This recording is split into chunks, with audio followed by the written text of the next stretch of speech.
Good morning students. आज हम चर्चा करेंगे आलू की खेती पर।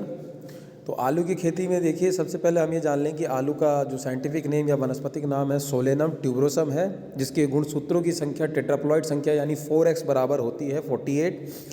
यह सोलेनेसी कुल का पौधा है तथा पेरू या दक्षिण अमेरिका इसका उत्पत्ति स्थान माना जाता है।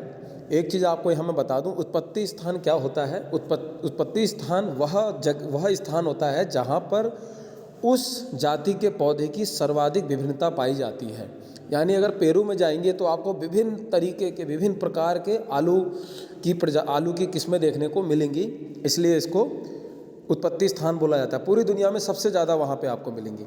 फिर इसके बाद आलू का एक महत्वपूर्ण स्थान है, इसे सब्जियों का राजा प्राय बोल दिया जाता है, लेकिन यह सब्जियों का राजा नहीं होता है। सब्जियों का राजा आपको बता दूं कि ब्रिंजल को बोला जाता है, यानी बैगन को बोला जाता है। इसके बाद यह एक महत्वपूर्ण और एक पूर्ण भोजन है और इससे सबसे अधिक मात्रा में कार्बोहाइड्रेट और प्रोटीन, वसा तथा खनिज पदार्थ मिलता है। इसके प्रोटीन में आवश्यक अमीनो अम्ल में से एक लाइसिन की मात्रा भी अधिक होती है, जो शरीर के लिए हमारे लाभदायक होती है, तथा इसके साथ ही साथ विटामिन बी और विटामिन सी भी इसमें बहुतायत में पाए जाते हैं। क्षेत्रफल और उत्पादन की दृष्टि से बात करें तो आलू की खेती विश्व के लगभग सभी देशों में की जाती है और विश्व में 17.85 मिलियन हेक्टेयर पर आलू उगाया जाता है तथा 269 यानी 269.56 मिलियन टन इसका उत्पादन होता है इस क्षेत्रफल में। यूरोप महाद्वीप में विश्व के आलू का कुल क्षेत्रफल का लगभग 63.8% क्षेत्र पर आलू की खेती की जाती है। इसके बाद एशिया और अमेरिका है। भारत में आलू मुख्यतः उत्तर प्रदेश, पश्चिम बंगाल, बिहार, असम, पंजाब, मध्य प्रदेश और गुजरात में उगाया जाता है। और हमारे भारतवर्ष में जो प्रेजेंट का डाटा है 2017-18 का फाइनल, जो नेशनल हॉर्टिकल्चर बोर्ड गुड़गांव से है, इसको आप लिख लेंगे, वो है 2.14 मिलियन हेक्टेयर एरिया से 51.3 मिलियन टन इसका प्रोडक्शन होता है। यह करंट डाटा है, आप इसको चाहे तो करेक्ट कर लेंगे। और आलू उत्पादन में उत्तर प्रदेश इस समय प्रथम स्थान पर है, उसके बाद है आपका वेस्ट बंगाल।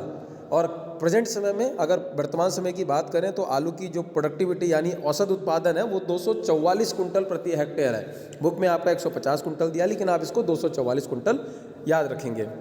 जलवायु की बात करें तो यह ठंडी जलवायु का पौधा है, लेकिन वृद्धि के समय इसे कुछ उच्च तापमान की आवश्यकता होती है। कंद के अगर कंपैरिजन करें कंद के बनने के समय से, तो पौधे की वृद्धि के समय 21 से 28 डिग्री सेल्सियस तापमान होना चाहिए और कंद बनने के समय 18 से 20 डिग्री सेल्सियस तापमान होना चाहिए। इस 18 से 20 डिग्री टेम्परेचर को आप अंडरलाइन कर लेंगे, क्योंकि प्राय एग्जाम में यह क्वेश्चन पूछा जाता है कि कंद बनने के लिए, आलू के कंद निर्माण के लिए कितने टेम्परेचर की आवश्यकता होती है, तो वह है 18 से 20 डिग्री सेल्सियस।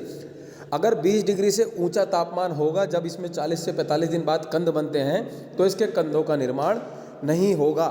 इसको आप ध्यान रखेंगे। इसकी खेती 120 सेंटीमीटर वर्षा वाले स्थानों पर आसानी से की जा सकती है। इसके बनने और बढ़ने के लिए लंबी तथा छोटे चमकीले दिन अच्छे होते हैं। यानी आलू का अगर कंद निर्माण के लिए पूछा जाए तो यह शॉर्ट डे प्लांट है। और अगर आलू का बीज निर्माण के लिए पूछा जाए, बीज होता है, इसमें जब फूल आते हैं, फूलों में टमाटर की तरह एक बेरी बनती है, उस बेरी में छोटे छोटे बीज होते हैं। तो इसके जो फल है, फल का प्रकार बेरी होता है और इस बेरी के बनने के लिए यह लंबी अवधि का पौधा है, यानी इसे लॉन्ग डे प्लांट बोला जाता है। तो कंद निर्माण के लिए शॉर्ट डे और बीज निर्माण के लिए लॉन्ग डे, इस बात को आप जरूर याद रखेंगे। धन्यवाद।